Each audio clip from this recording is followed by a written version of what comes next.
हम बातें कर रहे हैं विवेक जी के साथ। विवेक जी आयुर्वेदा की दुनिया में बहुत ही मशहूर है और हमें बड़े मज़े के तरीके बता रहे हैं। विवेक जी, हमें सबको पता है घी, फ्रूट्स, वेजिटेबल्स, इनका जनरल लाइफ में बहुत महत्व है। आप हमें बताइए, इनको कंज्यूम करने का कोई वक्त, कोई और तरीका, या कैसे आयुर्वेदा में है, आप मुझे बताइए। आयुर्वेद पहली बात तो कि जो फूड है उसको रस के हिसाब से लेता है, जैसे मधुर, अम्ल, लवण, कटु, तिक्त, कषाय, क्या क्या उसमें फ्लेवर्स टेस्ट आ रहे हैं। जहाँ तक फ्रूट्स की बात है तो हम इसमें कैटेगराइज कर सकते हैं वात, पित्त और कफ के हिसाब से कौन से फ्रूट्स बैठ रहे हैं। जैसे पित्त प्रकृति का आदमी है उसमें हम खट्टे फल अवॉइड करते हैं। ओके, ठीक है। यू विल सरप्राइज कि मैं बहुत सारे ऐसे लोगों को जानता हूँ जिनकी लाइफ में सिंपल, जो अपनी तरफ से हेल्दी फूड खा रहे थे, रोज स्ट्रॉबेरीज ले रहे थे, पाइनएप्पल ले रहे थे, अपनी तरफ से हेल्दी चीज़ें खा रहे थे, लेकिन पित्त प्रकृति के होने कारण उनको एसिडिटी की शिकायत हो रही थी। तो बड़ी सिंपल सी ऐसे हम वात, पित्त, कफ के हिसाब से फ्रूट को करते हैं।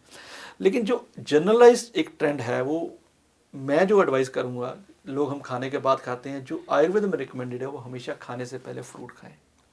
खाने से पहले लेने से मॉडर्न साइंस क्या कहती है, it slows down the release of food from the stomach. तो आपको थोड़ा स्लो हो गया रिलीज, डाइजेशन प्रॉपर हो जाएगा, अननेसेसरी हार्मफुल टॉक्सिन्स नहीं बनेंगे। उसके बाद आती है रॉ वेजिटेबल से हम लोग बहुत ज़्यादा खाते हैं, लेकिन अगर आपकी वात इंक्रीज है तो आपको रॉ वेजिटेबल थोड़ी सी अवॉइड करनी चाहिए। I will prefer steam cooking, saute vegetables, क्योंकि इनसे उनका थोड़ा बैलेंसिंग हो जाती है। उसके बाद आती है जो आपने एक क्वेश्चन पूछा था, घी के रिलेटेड पूछा था। घी, मैं कहूँगा घी बेस्ट चीज़ है खाने के लिए जी। शर्त क्या है, आप कितना डाइजेस्ट कर सकते हैं। आप सारा दिन बैठते हैं तो आपको 5-6 चम्मच घी खाने की जरूरत नहीं है, 2 चम्मच ही काफ़ी है। अगर आप एक्टिव रह सकते हैं, डाइजेस्ट कर सकते हैं, तो आप थोड़ा ज़्यादा भी डाइजेस्ट ले सकते हैं। आप जब 2 चम्मच कह रहे हैं, आप टीस्पून कह रहे हैं, टेबल स्पून कह रहे हैं? टीस्पून ही कहूँगा मैं जी। लेकिन अब क्वेश्चन क्या है, आयुर्वेद में घी को अमृत तुल्य कहा गया, नेक्टर कहा गया, इसको इतना बढ़िया कहा गया। लेकिन अब क्वेश्चन कहा घी कैसे बना हुआ है। जो टाइम था घी बनाने का, पहले दूध लेना, उसको दही बनाना, दही से रिड़क के उसमें से लस्सी निकालना, मक्खन निकालना, उसका घी बनता था। उसके कारण जो उसमें केमिकल चेंजेस आते थे, जो उसके फैट पार्टिकल्स उसमें मॉलिक्यूल्स आते थे, उनकी जो बॉडी के लिए वर्किंग है वो डिफरेंट है। अब घी क्या, सीधा उसको कंडेंस कर दिया गया है, बटर बना के उससे सीधा घी बना दिया है। थोड़ा सा एक्शन में फ़र्क पड़ गया है। लेकिन अगर हम प्रॉपर तरीके से घी बनाते हैं, घर पे बनाते हैं, तो उससे बढ़िया कोई चीज़ नहीं है। रिक्वायर्ड क्वांटिटी, इवन हम लोगों को, मैं आपके प्रोग्राम के थ्रू ही कहना चाहूँगा, रिफाइंड ऑयल्स की जो हमारी आदत बन गई है जी। तो रिफाइंड ऑयल्स एक हाई टेम्परेचर पे करे जाते हैं, उनको रिफाइंड किया जाता है, केमिकल्स डाल के किया जाता है, तो उनमें ट्रांस फैट्स होने के और प्रॉब्लम्स होने की चीज़ें खतरा ज़्यादा है बनिस्बत घी के। घी को आप अपनी एवरीडे लाइफ में यूज़ कीजिए और इससे आप बहुत ही बेटर फील करने लग पड़ेंगे, डाइजेस्ट करने लग पड़ेंगे। हमारे में सोचना गलत है कि घी आपको मोटापा लाता है। 2 चम्मच फैटी एसिड इतने तो आपको आपकी आइज़ की वर्किंग के लिए, आपके ब्रेन की वर्किंग के लिए, आपके जॉइंट्स की वर्किंग के लिए, सब तरफ चाहिए इतने सारे। अगर यही चीज़ें नहीं होंगे तो इन मूवमेंट्स में फ़र्क पड़ना शुरू हो जाएगा, ड्राइनेस आनी शुरू हो जाएगी। हम कनाडा जैसी कंट्री में रहते हैं, यहाँ पे रेकमेंडेड है कि आप थोड़ा सा और ऑयल खाइए, थोड़ा सा और घी खाइए। इज़ दैट ट्रू कि हमें ज़रूरत ज़्यादा है यहाँ पे कनाडा में? नहीं, ऐसा कुछ नहीं हम कह सकते कि ज़रूरत नहीं है। हमें ये देखना है कि हम लोग बिल्कुल नहीं खा रहे हैं, वो गलत है। अच्छा। क्योंकि हम लोग ड्राइनेस है, थोड़ा सा वात प्रोडोमिनेंट कंट्री है, ड्राइनेस वैसे ही यहाँ पे ज़्यादा है। लेकिन अगेन खाना बढ़िया है, लेकिन खाना वही बढ़िया है जो हितकर है, जो प्रॉपर डोज में है, जो आपकी ज़रूरत के हिसाब से है। घी बहुत ज़रूरी है एवरीडे लाइफ में।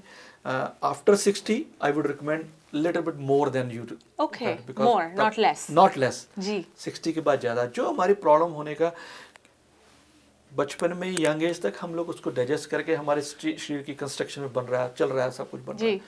थोड़ा सा 40 एज के आसपास हमारा मेटाबॉलिज्म थोड़ा स्लो हो रहा है।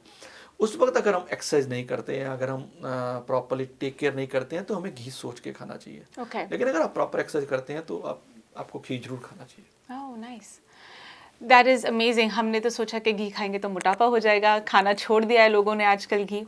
आप मुझे बताइए, आजकल पानी का बड़ा everybody is talking about 10 glass पानी पियो, 12 ग्लास पानी पियो, बहुत ज़्यादा पानी पियोगे तो आपको वाटर पॉइजनिंग हो जाएगी।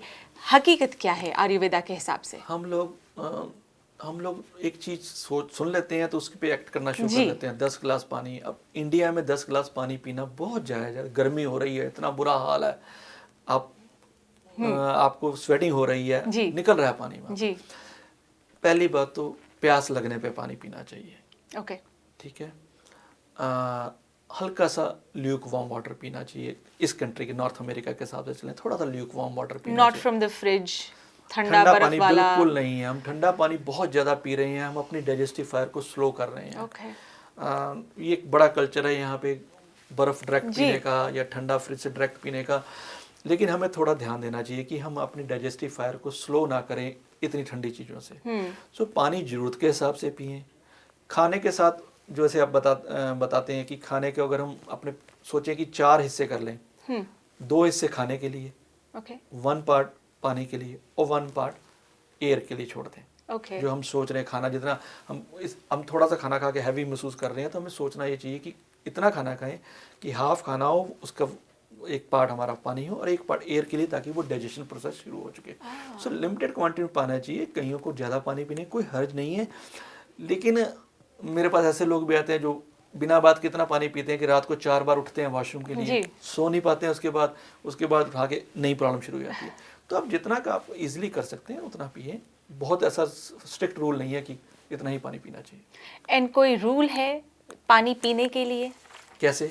जैसे आपने खड़े होके पानी पीना है या आपके बैठ के पानी पीना है? आजकल का ट्रेंड यही है, हम किचन में गए, ग्लास उठाया, पानी भरा, पिए, छोड़ दिया।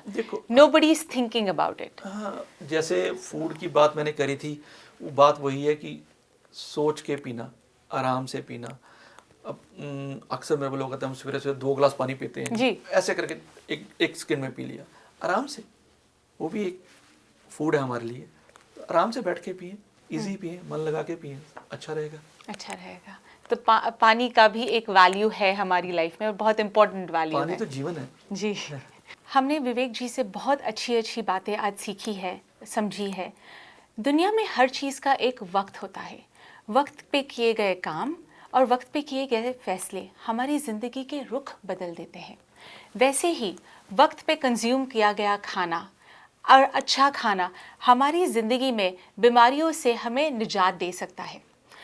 ऐसे खाने को कैसे कंज्यूम करना है और किस वक्त पर कंज्यूम करना है, अगर ये हम एक एक्सपर्ट से समझ ले तो हमारी ज़िंदगी बहुत स्मूथली आगे चलेगी। आप अगर विवेक जी से कांटेक्ट करना चाहें तो उनका नंबर नीचे चल रहा है, आप उन्हें कांटेक्ट कीजिए। वो आयुर्वेदा के हवाले से बहुत ही एक्सपर्टी है। उन्होंने बहुत सारी बीमारियों का सल्यूशन ढूंढने में लोगों की मदद की है। विवेक जी, आप स्टूडियो में आज हमारे साथ बैठे हैं, thank you so much. Thank you very much, thanks a lot. आप देख रहे हैं वेलबींग मैटर्स शाहिंदा के साथ। बहुत जल्द फिर मुलाकात होगी।